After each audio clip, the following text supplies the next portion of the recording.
Hi there, this is Damien from Hoversafe. I'm here today to talk to you about hoverboards and hover safety.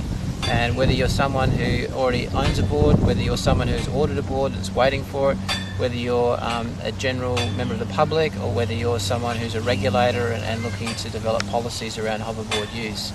On the plus side, hoverboard is a very fun and exciting device to ride, and it's a great thing to do with friends. At the moment in Australia, hoverboards are illegal to use outside of your home, so I guess the first thing you'll probably want to consider before purchasing is whether you have a private space inside of your house or on your property where you can ride it safely. Those things aside, I'd like to talk to you specifically about hoverboard safety. Now, why are they dangerous? You've seen a number of reports in the media with hoverboards catching on fire, and you're thinking, well, why is this happening? And it's like anything. When we talk about surfing, obviously if we take our surfboard in the water and we do so with a cut, it's going to attract unwelcome friends or predators into the water. And when we talk about hoverboarding, the shark in the water is really the lithium-ion battery that's inside of here. And what's wrong with a lithium-ion battery? Well, we use lithium-ion batteries all the time in our phones, and we certainly charge them overnight and sleep with them in our room, and we don't have to worry about that. So why the problem with the battery in these particular devices? Well, the issue with the battery in these particular devices is it's much more heavy duty, and also the chargers that charge the power into these batteries are pulling in huge amounts of current because they're fast charging over a very short period of time, being 1.5 to 2 hours. What do we need to be wary about when we're charging our hoverboards? First things first, we need to make sure that we use the charger that we were given that came with the original board, and not borrow our friend's hoverboard charger, because they've all got different configurations, and that's something that can get us into trouble. So once we're using our genuine charger that came in the box, we need to have someone called a responsible person who is supervising the charge. What does a responsible person look like? Someone like this, someone like this, someone like him, maybe, someone like her, I think so. Okay, probably the best is an adult being the responsible person, because the person who is in charge of the hoverboard charging process is really in charge of something that could impact on the safety of everybody in the house, and it's best not left to a child or a juvenile. What do you need to consider when you're charging?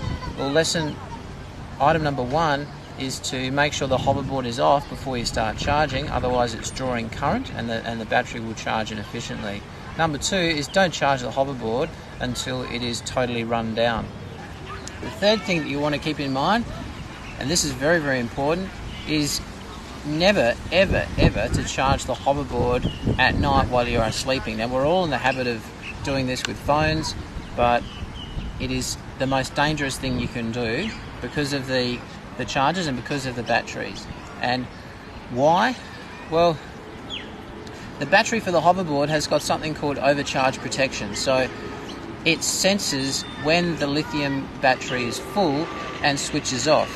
But if that sensor in the charger fails, then we have a very, very dangerous situation. So this means that we always charge the hoverboard whilst we are awake and whilst we can supervise the charge. Why can't lithium be overcharged? What's the big deal with overcharge?